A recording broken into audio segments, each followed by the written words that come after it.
నీట్‌లో rank రాకుంటే MBBS అవ్వాలన్న డ్రీమ్‌ను వదిలేసుకోవాల్సిందేనా ఇక? లేదండి. డెఫినెట్‌గా నాట్ ఎట్ ఆల్.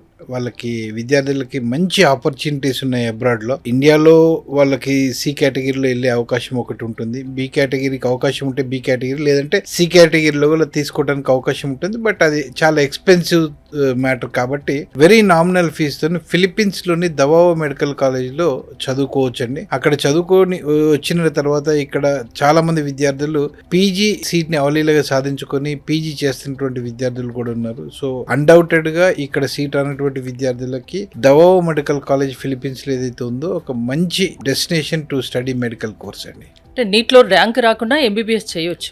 డెఫినెట్ గా ర్యాంక్ అంటే మంచి ర్యాంక్ రాకపోయినా క్వాలిఫై అయితే డెఫినెట్ గా అయ్యి ఉండాలండి. క్వాలిఫై అయిన స్టూడెంట్స్ కి అబ్రాడ్ లో దవావో మెడికల్ కాలేజ్ లో బెస్ట్ చాయిస్ అని చెప్పొచ్చు. మీరు ఫిలిప్పీన్స్ గురించి పదే పదే చెప్తున్నారు. ఎందుకు అక్కడ స్పెషాలిటీ ఏంటి? ఎందుకు అక్కడే ఎంబీబీఎస్ చేయాలి? ఫిలిప్పీన్స్ మెడికల్ ఎడ్యుకేషన్ అనే దానికి తెలుగు రాష్ట్రాలకి I can say I'm the author అండి. అంటే I was the one who introduced Philippine medical education to Telugu states. అంటే ఎక్కువ సంఖ్యలో స్టూడెంట్స్ని తీసుకెళ్ళటం గతంలో కూడా నేను ఇంట్రడ్యూస్ చేయకముందు తెలుసు. బట్ వెరీ ఫ్యూ స్టూడెంట్స్ వెళ్తూ ఉండేది. బట్ నేను తెలుగు రాష్ట్రాల్లో ఎక్కువ మంది వందల వేల సంఖ్యలో స్టూడెంట్స్ని తీసుకెళ్ళి అక్కడ జాయిన్ చేయించడం జరిగింది.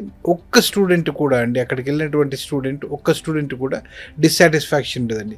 క్వాలిటీ ఆఫ్ ఎడ్యుకేషన్ చాలా బాగుంటుంది. మన క్లైమేటిక్ కండిషన్స్ వచ్చి మన ఇండియన్ క్లైమేట్తో పాటుగా ట్రాపికల్ క్లైమేట్ ఉంటుంది.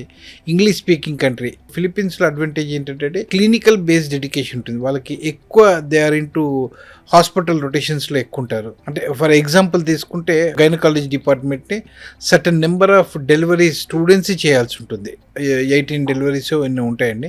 అన్ని డెలివరీస్ వాళ్ళు స్వయంగా చేసినప్పుడే వాళ్ళకి కోర్స్ కంప్లీట్ అవుతుంది. అట్లా ప్రతి డిపార్ట్మెంట్లో కొన్ని సర్జరీస్ లాంటి మైనర్ సర్జరీస్ వాళ్ళు చేస్తారు. అంత క్లినికల్ ఎక్స్పోజర్ ప్రపంచంలో ఎక్కడ ఏ అదర్ కంట్రీస్లో కూడా దొరకదండి. సో డెఫినెట్గా ఫిలిప్పీన్స్లోని దవావో మెడికల్ కాలేజ్ అనేది ద బెస్ట్ చాయిస్ పిల్లలకి ఎంబీబీఎస్ చేయాలనుకుంటే. ఎంబీబీఎస్ అబ్రాడ్లో చేయాలి అంటే ఫిలిప్పీన్స్ బెటర్ అని చెప్తున్నారు. ఓకే, చేయాలనుకునే స్టూడెంట్స్ ని వాళ్ళ పేరెంట్స్ ని మీరు ఫ్రీగా అక్కడికి తీసుకెళ్తా అంటున్నారు కదా, ఎందుకు? మీ ఇంటెన్షన్ ఏంటి అసలు? ఇప్పుడు కన్సల్టెన్సీలు పుట్టగొడుగులా పుట్టుకొచ్చినాయండి.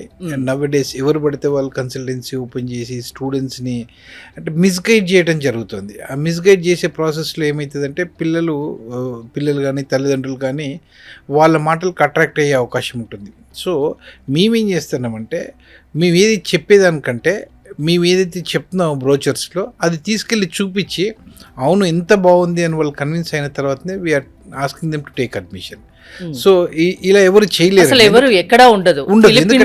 పేరెంట్స్ ని పిల్లల్ని తీసుకెళ్లడం అంటే మాటలు కాదండి. ఎందుకు మీరు అలాంటి నిర్ణయం ఎందుకు తీసుకున్నారు? అంటే మాకు స్ట్రాంగ్ కాన్ఫిడెన్స్ ఏంటంటే మా కాలేజీ అంత బాగుంటుంది. మా దగ్గర చదువుకుని వచ్చినటువంటి పిల్లలు దాదాపు తెలుగు రాష్ట్రాల్లో ఆల్మోస్ట్ ప్రతి మండలంలో ఉండుంటారండి. జిల్లాలో కాదు ప్రతి మండలంలో ఉండుంటారు. ఎవరైనా పేరెంట్స్ కావాలనుకుంటే మీ వాళ్ళ నియర్ బై 4-5 కిలోమీటర్స్ రేడియస్ లో మాకు డెఫినెట్ గా స్టూడెంట్ ఉంటాడు. వాళ్ళ రెఫరెన్స్ ఇస్తే వాళ్ళు కూడా చెప్తారు అంటే కాలేజీ ఎంత బాగుంటుంది, ఎంత హై స్టాండర్డ్ ఆఫ్ ఎడ్యుకేషన్ ఉంటుంది అనేది.